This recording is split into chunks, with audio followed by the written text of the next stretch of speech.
Hey, welcome to the Top Gun Show. Today we have one of the big dogs at TPX Communications, Joel Kappas, who's the Senior Vice President of Service Delivery.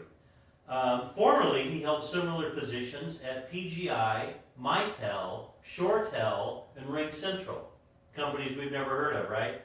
So Joel's responsible for onboarding all the customers, the indirect channel, the direct channel, base management, the whole thing. Joel, welcome to the show. Thank you, Steve. Happy to be here. Yeah, I'm glad you're on. Coming to us live from Florida. Yes, Great sir. stuff. It's nice and warm and windy. You betcha. Well, hey, you've had similar positions, as I mentioned, in some major well-known organizations. What brought you to TPX? You know, Steve, I was in a place where I was really wanting to kind of branch outside of specifically to the UCAS space. I had gotten a little time in the collaboration space like that, but really wanted to go someplace that kind of had everything, right? And what attracted me to TPX was one, they've been around forever, right? I ran into them a lot as I was coming up through my career. But what I liked about them is that they had the connectivity piece sorted. We had managed IT services, firewall, SD-WAN, endpoints. We also had a great UCAS offering. We had a lot of customers on that.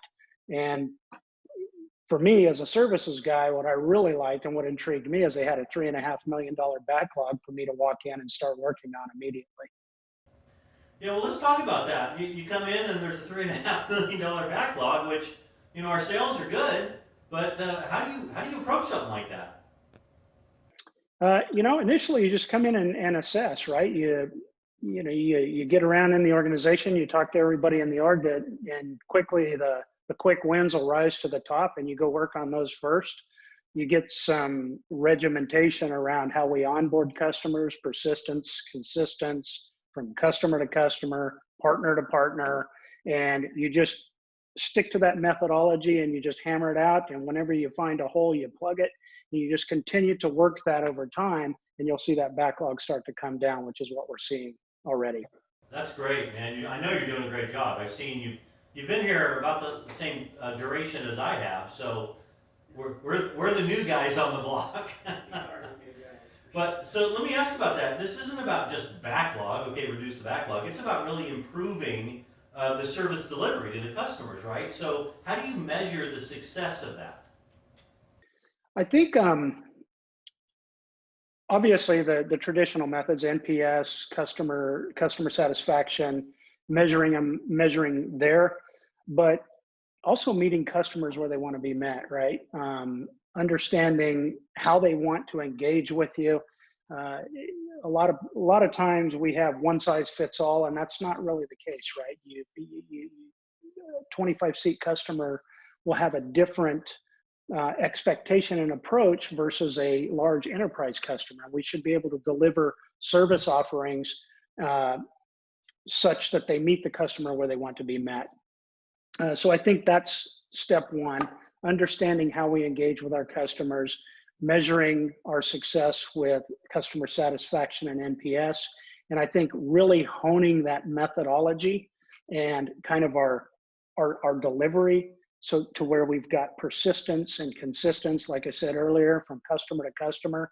And if you've got a hardened methodology and you stick to it, you will deliver a superb service. Normally, when people in my business get into trouble, it's when we haven't followed our own process and things go south and we have problems with customers. So I think that's how we approach it right out of the gate, is persistence and consistency, and then measure our success with NPS and CSAT.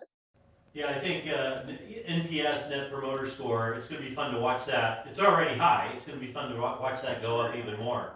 So again, glad you're on board. Hey, Joel, I know you're a fan of the Top Gun Show. I know that there are millions and millions of viewers watching this right now. We always close the show with something personal. So why don't you tell the viewers a little known fact about yourself?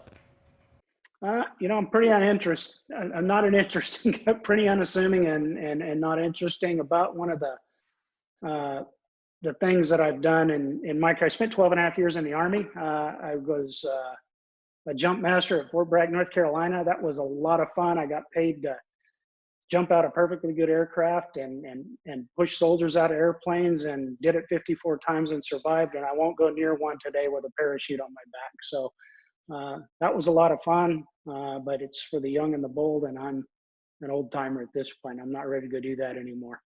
That's great. Well, thank you for your service, and I want to thank you for being on the show today. Thank you, Steve. Thanks for having me. Yeah, thanks for watching, everyone.